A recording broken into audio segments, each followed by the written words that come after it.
Bienvenidos a cada uno de ustedes, a los amigos que de repente nos visitan por primera vez, segunda vez, bienvenidos también. Quizás si hay un pastor, bienvenido. Como ven, ya estamos preparándonos para muchas cosas en este semestre, ¿no es cierto? En este próximo semestre, agosto, septiembre, octubre, se nos viene la conferencia de familia y ya nos estamos preparando para la conferencia de familia, el Congreso de la Familia, que queremos que sea un tiempo muy especial para fortalecer nuestros hogares y también ayudar a otros hogares a que se vean fortalecidos con este Congreso. El Congreso no es solo para creyentes, también es para no creyentes. Así que les animamos a invitar a diversas personas. Lo segundo, nuestro aniversario, se nos viene nuestro 36 aniversario y lo vamos a celebrar con la obra teatral, usted sabe, en nuestro culto de acción de gracias, pero también con la obra teatral José, y ya estamos preparándonos con Egipto, ¿no es cierto? Ya ustedes pueden ver algo de Egipto y entonces luego van a ir viendo todo lo que se está haciendo, preparándonos con anticipación para lo que será nuestro aniversario, 36 años predicando la palabra de Dios, y lo vamos a celebrar ganando vidas para Cristo. Muy bien, así que ore por este tiempo. Estamos en el mes de la patria, ¿no es cierto? Un mes patrio, no deje de orar por nuestro país, por nuestra nación. Oremos al Señor, oremos a Dios. Bendito Señor, háblanos ahora, enséñanos por medio de tu palabra, la exposición de tu palabra. Nos has permitido orar, Señor, nos has permitido alabar tu santo y bendito nombre, reconocer, Padre, que tú eres nuestro Dios, que tú eres eterno, que tú eres glorioso. Padre, que tú nos has dado la salvación por medio de tu Hijo Jesucristo, pero ahora sigue enseñándonos, sigue educándonos, sigue formándonos, corrigiéndonos, alentándonos, de tal manera, Padre, que seamos obedientes al escrito está. Gracias, Dios. Pedimos la asistencia de tu Espíritu Santo y que tu Espíritu Santo nos haga recordar lo que Jesucristo nos enseñó. Y también convenza de pecado, justicia y juicio. Y muchas vidas puedan decirle sí a Jesús hoy. Padre, gracias. Te lo pedimos todo esto en el nombre precioso de Jesucristo. Amén. Hoy vamos a estudiar, es nuestro penúltimo estudio, hermanos, de esta primera serie de parábolas. Son tantas parábolas, hermanos, que esto no podemos tocarlo solo en una serie. Luego estudiaremos otra serie de parábolas más adelante. Hoy vamos a estudiar la parábola de la viuda y el juez injusto. Esta es una de las parábolas, esta es una parábola que nos habla acerca de la oración. Y es que las Escrituras, usted lo sabe, están repletas de exhortaciones a orar. En las Escrituras, la Biblia, la palabra de Dios. Por ejemplo, Santiago 5:16, la oración eficaz del justo puede mucho. Mateo capítulo 7, pedid y se os dará, etc. Tantos pasajes de la Biblia donde se nos exhorta, se nos anima a orar. Sin embargo, si hay algo que debemos recordar, es que muchas veces nuestras oraciones no siempre son contestadas al momento. Escúcheme bien, no olvide esto. No siempre que usted ora, Dios va a responder inmediatamente a su oración y de acuerdo a nuestro apuro. No.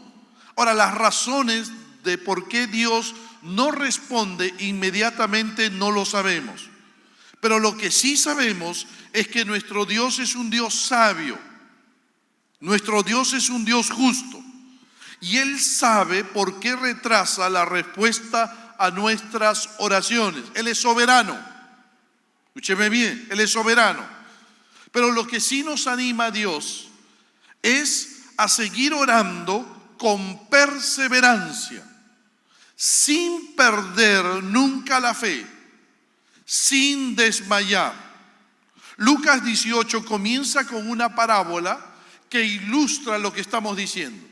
Note bien, esta es una de las pocas parábolas en que nuestro Señor Jesús nos da el propósito por la cual la contó, por la cual contó la parábola. en el versículo 1 de Lucas 18. También les refirió Jesús una parábola sobre la necesidad de orar siempre y no desmayar. Note bien. Ahora, ¿qué estaba pasando?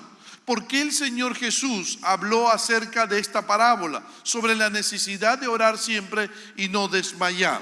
Note, Jesús le estaba hablando a un grupo de discípulos, note bien, acerca del fin de los tiempos. Le estaba hablando acerca de su regreso. Le estaba hablando acerca de su segunda venida. Lucas 17:30. Así será el día en que el Hijo del Hombre se manifieste, regrese. Y les advierte que antes que Él regrese, la vida de los hombres será como en los días de Noé. Será como en los días de Lot.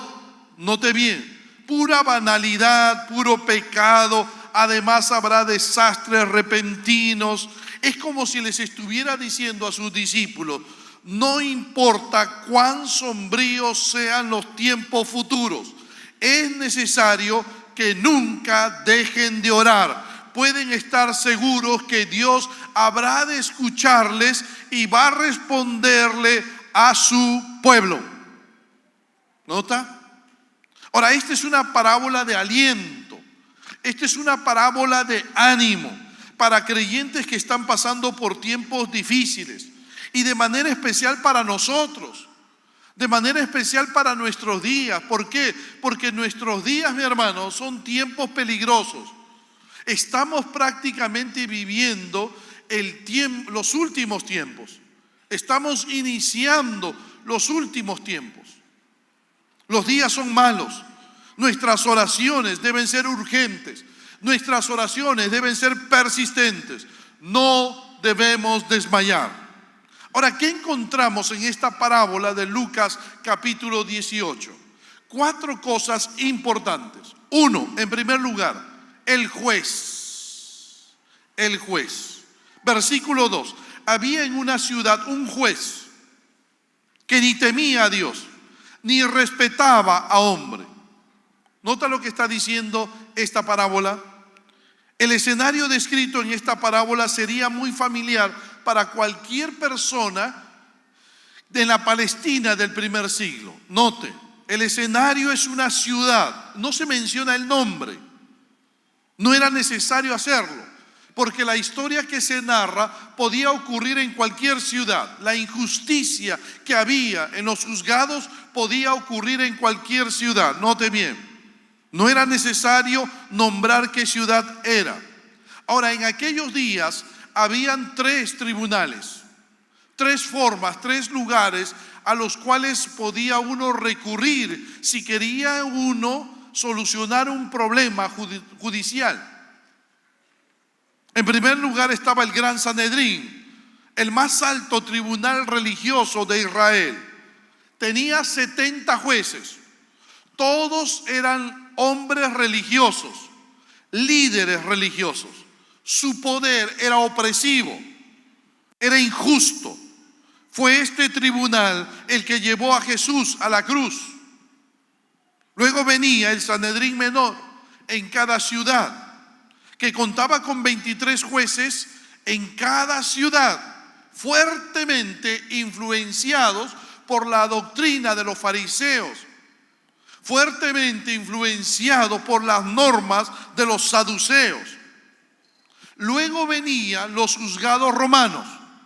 Note bien, Roma había nombrado magistrados locales, el imperio, magistrados locales y jueces locales que juzgaban los casos penales y atendían los intereses del emperador. Ellos, los jueces de estos juzgados romanos, eran de lo peor de lo peor. No tenían moral, no tenían escrúpulos. Se les pagaba grandes sueldos del tesoro del templo, pese a que no eran judíos, eran gentiles, pese a que no eran creyentes. Note bien, los judíos en general miraban a estos jueces romanos con un desprecio terrible, como cuando miraban a los publicanos. El juez del que habla Jesús en esta parábola es de este tipo. Es un juez romano. ¿Por qué? Por la descripción que hace de él el Señor Jesús en el versículo 2. Ni temía a Dios, ni respetaba a hombre. ¿Nota las características de este juez?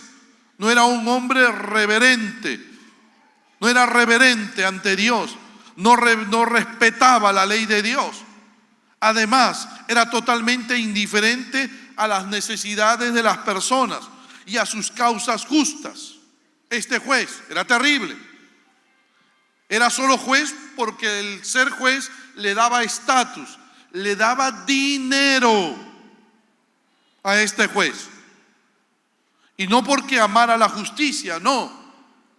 Era un ser humano amoral, libertino, carecía de nobleza, de afecto natural. No le importaba a Dios, no le importaba la humanidad a este juez. Noten el extremo en el cual va el Señor Jesús. Un juez terrible. 2, la viuda. Note bien, la viuda. Versículo 3. Había también en aquella ciudad una viuda. Ahora, esta era una viuda pobre. Y usted sabe, en aquellas épocas, del primer siglo, en la Palestina del primer siglo, los huérfanos y las viudas estaban en la última parte de la escala social. Eran muy vulnerables las viudas y los huérfanos. Ojo, y esta era una viuda pobre, no tenía para las coimas. En esa época, si tú querías que te resolvieran tu caso, tenías que pagar, coimear, ¿no es cierto? Ahora, no se parece mucho a nuestros días de hoy, pero así era también en aquella época. Ahora era una mujer que estaba desamparada, viuda, pobre y desamparada, sola. ¿Cómo sabemos que estaba sola? Porque en esa época las mujeres no iban a los tribunales. A los tribunales iban los hombres, no las mujeres. Siempre a una mujer la representaba el esposo, un hermano, un primo. Pero esta mujer va al tribunal, no tiene quien la represente. Note, quizás el esposo habría muerto, no tenía hermano, no tenía cuñado, no tenía un primo, no tenía un padre, no tenía un sobrino, no tenía un pariente masculino, aunque fuera lejano, ni vecino cercano que pudiera defender su caso. Estaba sola. Ahora, sola en una sociedad machista, patriarcal, donde la mujer era considerada un objeto, una persona de última categoría, donde no se le dejaba hablar, expresarse. Imagínense a esta viuda. ¿Notan? Ahora, ella representa a los que son extremadamente pobres, impotentes, indefensos, carentes, humildes, desconocidos, sin amor, sin cuidado, de cualquier manera, desesperados. Eran las personas, después de los niños, más vulnerables de la sociedad judía. Noten los dos extremos en los cuales nos coloca el Señor Jesús. Un juez terriblemente malvado y perverso, que no hacía justicia, y una viuda pobre, sin que nadie la defienda, en una sociedad machista, delante de un juez perverso y malvado. ¿Qué podía conseguir esta mujer? ¿Qué justicia podía conseguir esta mujer frente a este juez? 3, el problema. En tercer lugar, el problema. Versículo 3, note bien. La cual venía a él diciendo: hazme justicia de mi adversario. Al parecer la viuda ha sido defraudada o engañada, ha sido víctima de una justicia, de una opresión, así que busca resarcimiento ante los tribunales. Ahora, independientemente de los méritos legales de su demanda, el juez debería haber hecho algo por ella, solo por pura gracia, por pura piedad, porque es una viuda, pobre, desamparada. Ojo, la ley, además la ley de Moisés, era explícita con respecto a esto. Dios mismo ordenó en Éxodo 22: a ninguna viuda ni huérfano afligiréis, porque si tú llegas a afligirles y ellos clamaren a mí, ciertamente oiré yo su clamor, y mi furor se encenderá y os matará a espada. Notan que para Dios era importantísimo cuidar a las viudas. La ley estaba llena de disposiciones especiales para las viudas. Deuteronomio capítulo 24. Nota: no torcerás el derecho del extranjero, ni del huérfano, ni tomarás en prenda la ropa de la viuda. Notan, las leyes protegían a las viudas. Ojo, las viudas debían ser atendidas y las autoridades legales tenían un deber particular de ver que fueran satisfechas sus necesidades. Al parecer el caso de esta viuda estaba bien documentado. Tenía para ganar esta viuda por razones legales. Ella no estaba pidiendo un favor al juez. Ella no estaba pidiendo un trato especial. Ella estaba pidiendo justicia. Versículo 3: hazme justicia de mi adversario. Literalmente, defiéndeme. Nota bien, literalmente está diciendo defiéndeme. Su desesperación indica que le habían quitado todo. Ya no tenía nada que perder. Pero la respuesta inicial del juez a la mujer fue increíblemente fría. Versículo 4: y él no quiso por algún tiempo. Él se negó a atenderla. Desestimó su caso sin ninguna consideración real. Tal vez el fraude o el robo del que fue presa esta mujer para este juez era algo insignificante, ¿no? Como diciendo, no tiene importancia. Eso muestra la falta absoluta de preocupación de este juez.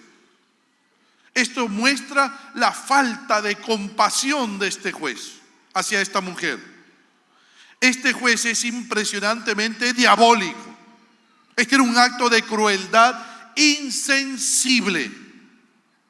Este juez, sin consideración, echó a un lado a esta pobre mujer como si fuera un molesto mosquito. Vete de aquí, no me molestes. Además eres una mujer y viuda, pobre, no gano nada contigo. Hasta que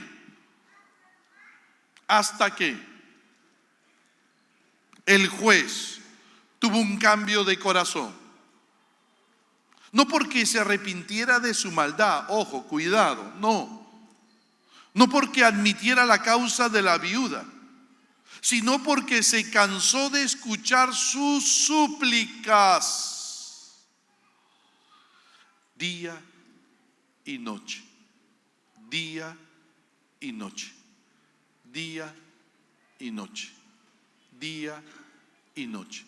Como cuando, no sé si te ha pasado, como cuando alguien que está en necesidad, ¿no es cierto?, en la calle se te acerca y te estira la mano y no te deja hasta que tú no le des. ¿Has visto la estrategia que tienen ahora para sacarte una moneda? Se quedan contigo pegado y caminan contigo 1 cuadra, 2 cuadras, 3 cuadras y te siguen y no te dejan. Me pasó esto en Cuba. Estábamos con 2 pastores y estábamos caminando allá en Cuba, y tú sabes la situación allá en Cuba, y se nos acerca un cubano. Oye, chico, oye, mexicano. No somos mexicanos, somos peruanos. Oye, y nos estiró la mano y no se apartaba de nosotros y se nos ponía ahí entre nosotros. Así nos hacía. Hemos caminado 4 cuadras con él. 4 cuadras. Y no se iba. De cansancio. Un pastor, yo no tenía monedas. Toma, vete. Y se fue. Bueno, no sacamos el dinero por compasión. sino porque nos molestaba y para deshacernos de él. Malcriado. Pero nota, así le hizo la viuda delante del juez, día y noche, día y noche. Ojo, el hombre desesperado comenzó a meditar en sí mismo. Hizo su monólogo, su recitación interna, su soliloquio. El hombre, como cuando tú hablas a solas y vas caminando y empiezas a hablar o te volteas y empiezas a decir. Este hombre comenzó a hablar solo y dijo, versículos 4 y 5, pero después de esto dijo dentro de sí, aunque ni temo a Dios, ni tengo respeto a hombre, sin embargo, porque esta viuda me es molesta, le haré justicia, no sea que viniendo de continuo me agote la paciencia. ¿Notas? Él sabía que era un miserable, este juez, y lo admite. No temo a Dios ni tengo respeto por hombre.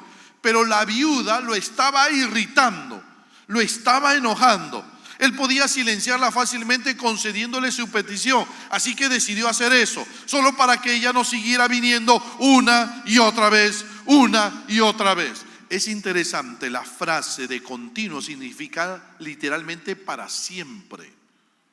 Lo que el juez está diciendo es, ella va a seguir viniendo para siempre y me va a agotar la paciencia. La frase esa que dice, me agote la paciencia, ese agotar, en el griego es un término de boxeo, que significa apuntar a alguien y darle un golpe debajo del ojo. Las peticiones repetidas de esta mujer eran como un garrote verbal. Ella no solamente era un problema para el juez, era un dolor de cabeza. Así que este poderoso e inconmovible juez fue derrotado por una mujer indefensa, simplemente gracias a ¿qué? ¿Gracias a qué? ¿Gracias a qué? A su persistencia, a su perseverancia. El juez falló a su favor. 4, la lección. 4, la lección. Versículos 6 y 8. Y dijo el Señor, ¿y acaso Dios no hará justicia a sus escogidos que claman a Él día y noche? ¿Se tardará en responderles? Os digo que pronto les hará justicia. Pero cuando venga el Hijo del Hombre, ¿hallará fe en la tierra? Ahora, noten, mis hermanos, 2 lecciones importantes. Anótenlo, escríbanlo. 2 lecciones importantes.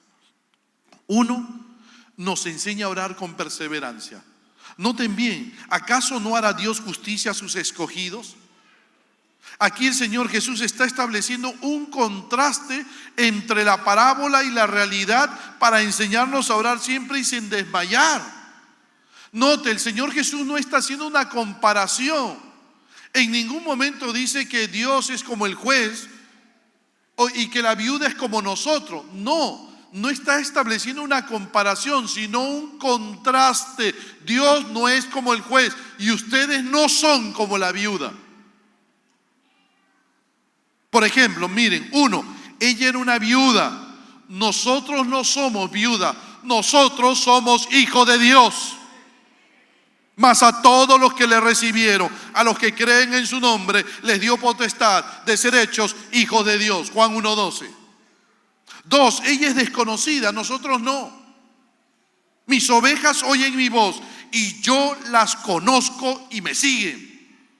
Dijo el Señor Jesús en Juan capítulo 10. El Señor Jesús te conoce a ti y a mí, mi hermano.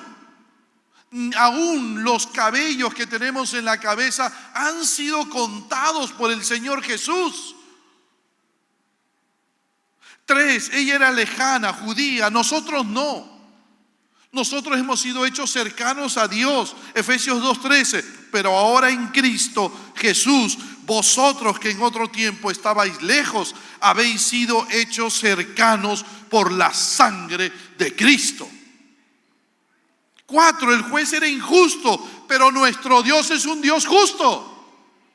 Lo dice bien claro el salmista en el Salmo 7:11. Dios es juez justo. Dios imparte justicia con equidad, con justicia. 5, la viuda no tenía quien la representara. A nadie. No tenía quien la representara. Ni un hombre. Nosotros sí. El apóstol Juan dice, abogado tenemos para con el Padre a Jesucristo el justo. ¿Notan? Nosotros sí tenemos un abogado. 6, no tenía promesas de respuesta. Ella podía ir día a día y día a día. Y el juez en ningún momento le dijo, te voy a responder. No, pero nosotros sí. Nosotros sí. Acerquémonos pues, Hebreos 4:16, confiadamente al trono de la gracia para alcanzar misericordia y hallar gracia para el oportuno socorro. ¿Amén o no? Nosotros sí podemos acercarnos a Dios con toda libertad, con toda confianza, y vamos a encontrar socorro en Él. 7, ella atormentaba al juez, pero Dios se deleita cuando vamos a Él. Claman los justos, dice el salmista. Claman los justos y Jehová oye. Cercano está Jehová a los quebrantados de corazón. Todo este contraste debe animarnos a orar siempre y sin desmayar. Mi hermano, sin desmayar, sin desalentarnos. ¿Por qué? Porque aunque muchas veces Dios no contesta inmediatamente la oración, mi hermano, escúchame bien, Él quiere ver si lo amamos. Él quiere que pasemos más tiempo con Él. No olvides esto, mi hermano. ¿Estás acá? ¿Están acá? No olviden esto. La importancia de la oración no está en los resultados. La importancia de la oración está en que por medio de ella tú vas a tener un tiempo de comunión y amistad con Dios. ¿Amén o no? ¿Amén o no? Eso es importante.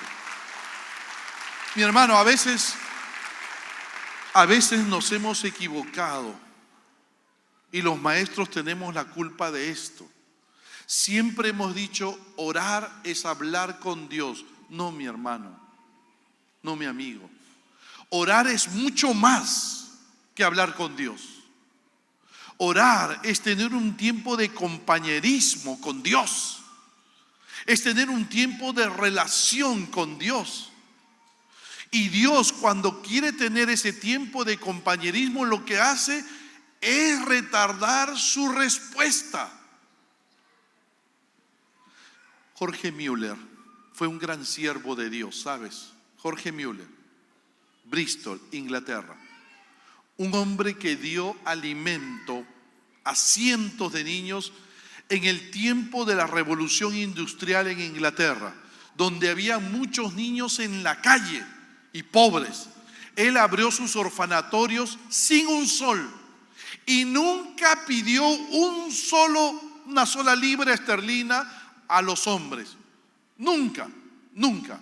Siempre le dijeron, pide. No, él oraba a Dios y Dios le daba. Pero sabes, una vez oró a Dios por dos amigos, para que esos dos amigos conocieran a Jesús, fueran salvos. Oró diariamente por ellos, diariamente, toda su vida, hasta que se murió. Nunca pudo ver la conversión de sus dos amigos en vida. Lo vio desde el cielo. 2 años después de su muerte, sus dos amigos se convirtieron. 2 años después de su muerte, los 2 amigos por los cuales él había orado, se convierten 2 años después de su muerte. Y Jorge Müller murió de muy anciano. ¿Sabe por qué? ¿Por qué? ¿Por qué Dios retardó su respuesta? ¿Y por qué Dios no se la mostró a él? Esa petición. No olvides esto. La importancia de la oración no radica en los resultados. Radica en el hecho de que Dios quiere tener comunión contigo. Dios quiere tener amistad contigo. Cuanto más oraba Jorge Müller por sus amigos, más comunión tenía con Dios. Con Dios. Cuanto más cerca estamos de Dios, mucho mejor. Yo oro todos los días, mi hermano, tengo motivos de oración y todavía Dios no me ha respondido esos motivos de oración. Pero oro todos los días por ello. Y yo creo que si Dios no me responde aún, mi hermano, amén, gracias Señor. Pero lo maravilloso de esto es que tengo un tiempo especial a solas con Él, de amistad, de búsqueda de su rostro, de relación para con Dios. Y eso es más importante que la respuesta que Él pueda darme. ¿Amén o no? Nota, mi hermano. Pero a pesar de ello, ¿qué impide que Dios conteste nuestras oraciones? Dios escucha tu oración, pero ¿qué impide que la conteste? Déjame darte algunas razones. Amén. Porque algunos dicen, pastor, yo oro como Jorge Müller.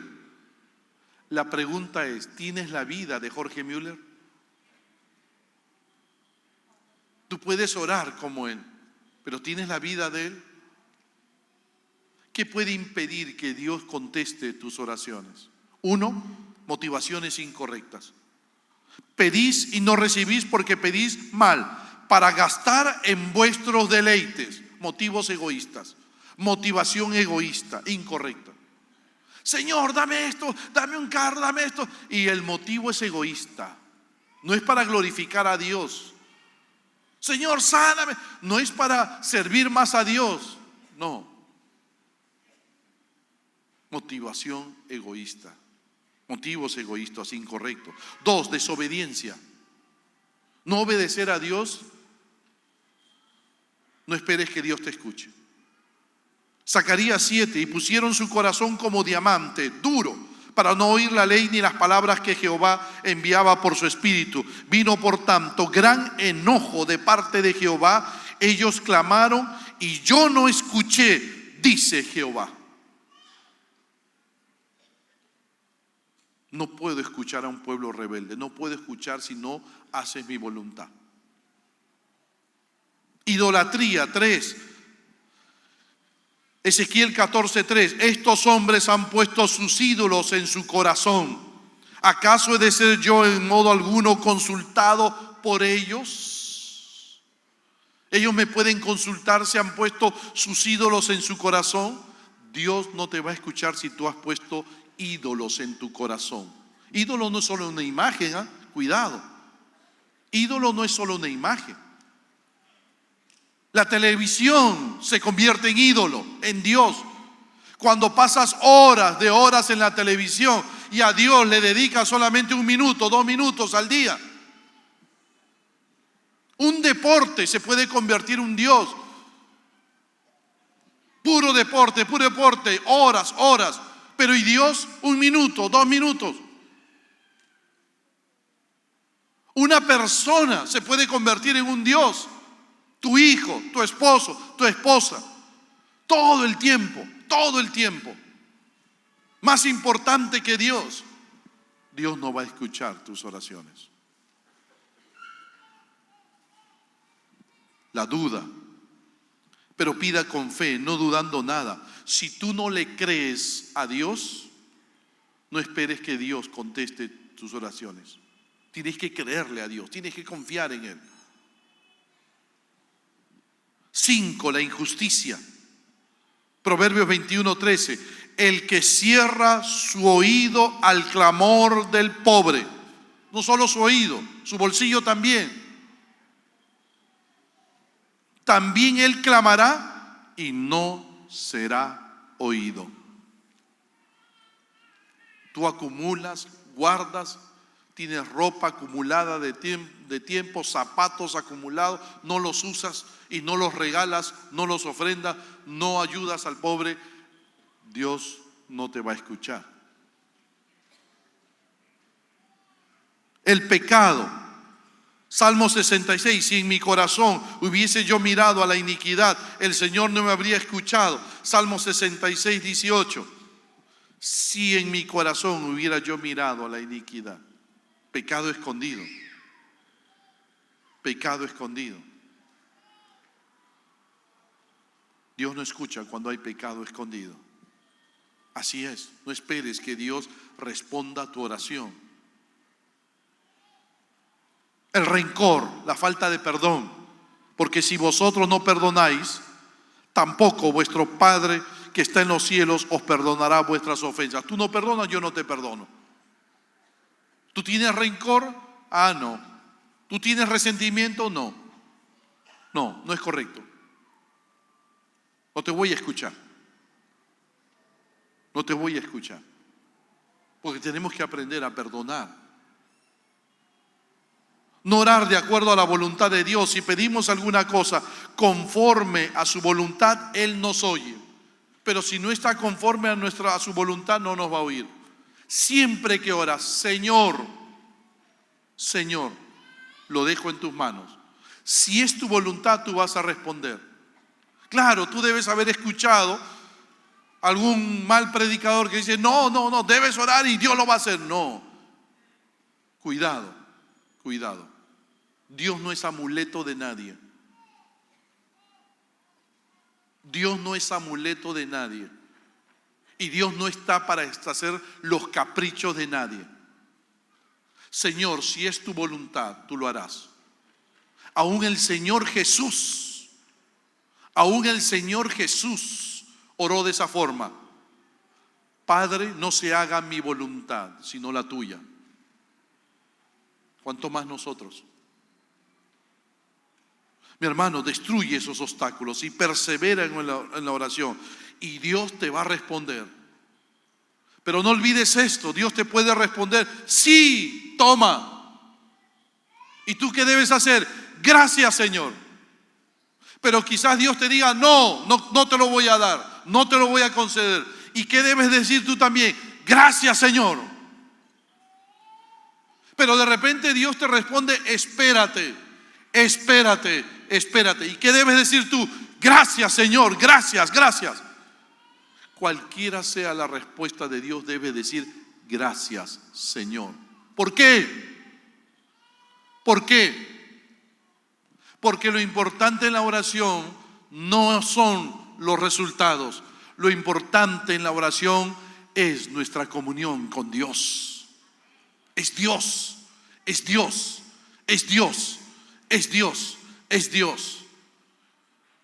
Lamentablemente se nos ha enseñado a ser antropocéntricos. Todo debe girar en torno a nosotros. No. La Biblia no es antropocéntrica. La Biblia es teocéntrica. Dios ocupa el centro de todo. Y por lo tanto, debemos esperar la voluntad siempre de Dios. Que Dios sea glorificado en nuestra vida. Que Dios sea honrado siempre. Dios sabrá hacer lo mejor para nosotros. Dejémosle todo a Dios. ¿Amén o no? ¿Amén? ¿Cuántos lo creen? Dale un fuerte aplauso al Señor, maravilloso. Él se merece toda la gloria. Él. Todo es para la gloria de Él. Y 2, mi hermano, termino. Nos enseña a orar escatológicamente esta parábola. Cuando hablamos de escatología nos referimos a los últimos tiempos. Nota que esta parábola está dentro del contexto cuando Jesús habló de su segunda venida al final de Lucas 17. El tema de estos pasajes es el juicio horrible que habría de venir al futuro. Versículos 26 y 28, Lucas 17. Como fue en los días de Noé, asimismo como sucedió en los días de Lot. Versículo 30, así será el día en que el Hijo del Hombre se manifieste. Antes de que Cristo regrese, dice que en la tierra los días serán como en los días de Noé. ¿Qué había en los días de Noé? Violencia en extremo, violencia por todos lados, pecado por todos lados. ¿Qué había en los días de Lot? Sodomía por todos lados, pecado por todos lados, antes que venga Cristo. Cristo vendrá de nuevo con fuerza, su aparición va a crear muerte, devastación en Armagedón. La parábola de la viuda y el juez injusto sigue inmediatamente a ese discurso. No hay cambio de escenario. No hay cambio de persona. Jesús está hablando a sus discípulos. La parábola camina mientras el tema de la segunda venida todavía está en la mente de sus oyentes. Lo que quiere decir el Señor Jesús es que mientras sus discípulos esperan su regreso, sobre todo cuando el mundo parece volverse más terrible, sus escogidos, sus hijos, se mantengan en oración y no desmayen. Así que esto es una llamada a la oración escatológica, es decir, un estímulo a orar a que el Señor regrese. Jesús, Jesús, Jesús, Jesús, regresa, regresa, pronto, pronto, pronto. El día y la hora nadie sabe, nadie sabe. Ni aun los ángeles de los cielos, sino solo mi Padre, dice Mateo 24:36. Cristo como hombre no sabía cuándo iba a regresar, pero como Dios sí sabía. Aquí les anima Jesús a orar fielmente hasta que llegue ese día. Por eso la clave de la parábola está en el versículo 8. Pero cuando venga el Hijo del Hombre, ¿hallará fe en la tierra? ¿Encontrará su pueblo perseverante en la oración? ¿Estaremos fielmente orando por su retorno?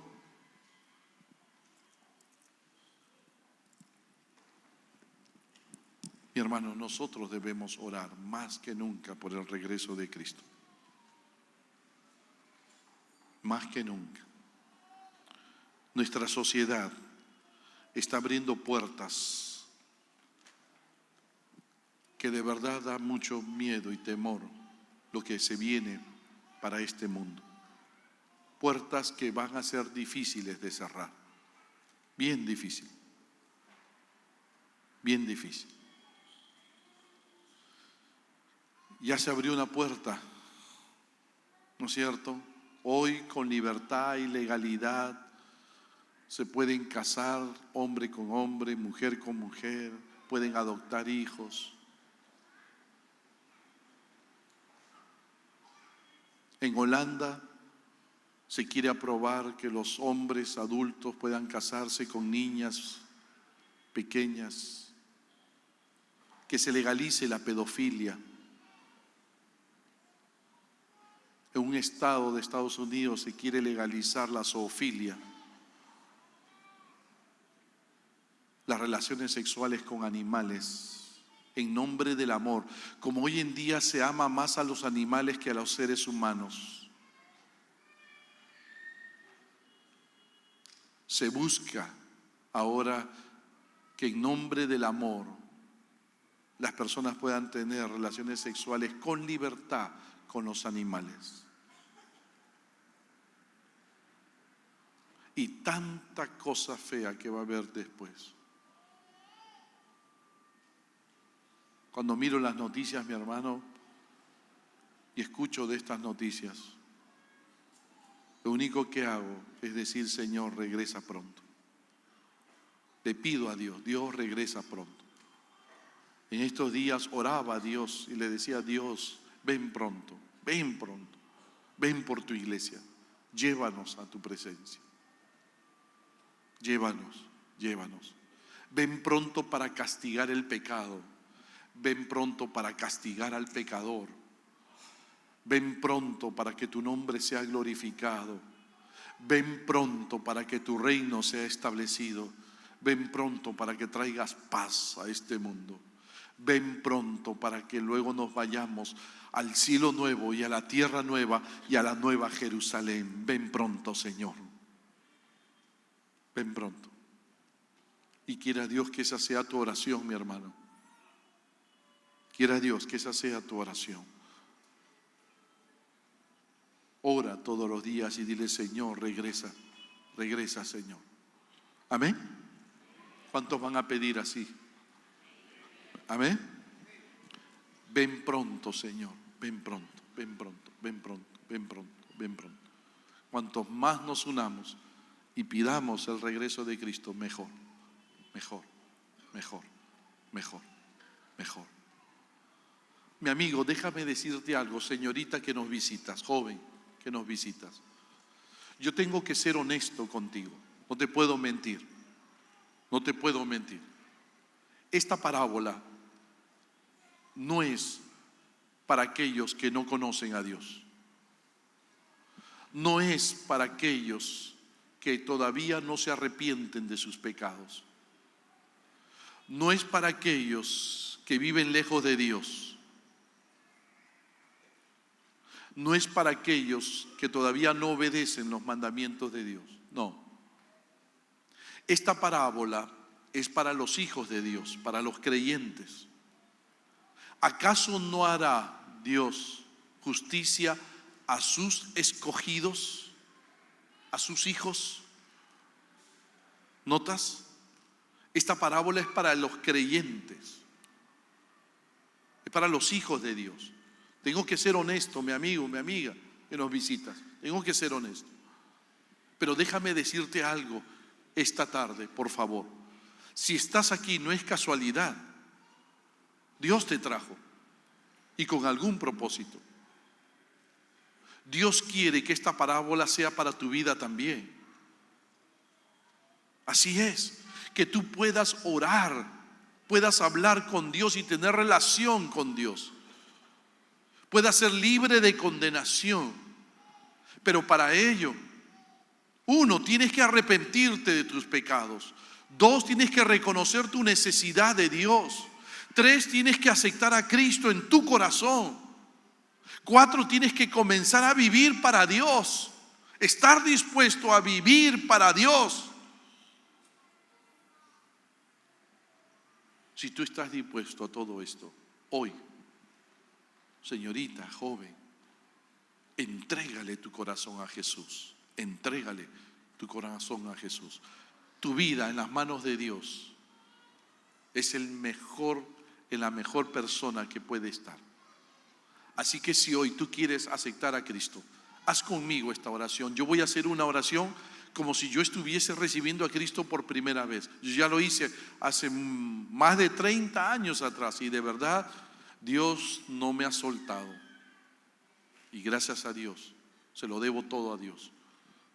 Pero si tú hoy quieres acercarte a Cristo, haz conmigo esta oración. Vamos a cerrar nuestros ojos, vamos a inclinar nuestros rostros y vamos a orar.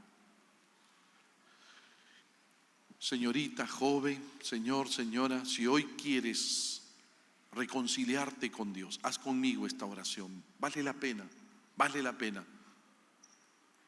No te resistas con Dios, reconcíliate con Él. ¿Quieres orar? Cierra tus ojos y repite esta oración allí en tu corazón. Dile a Jesús de esta manera: Señor Jesús,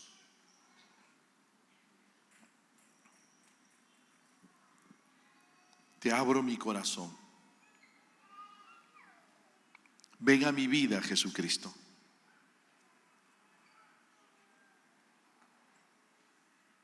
Te necesito, Jesús. perdona todos mis pecados.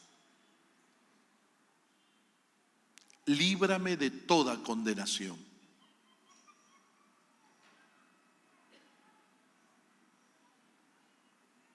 Ahora soy de Cristo. Gracias, Jesús. Regresa pronto, Jesús. Gracias, Jesucristo.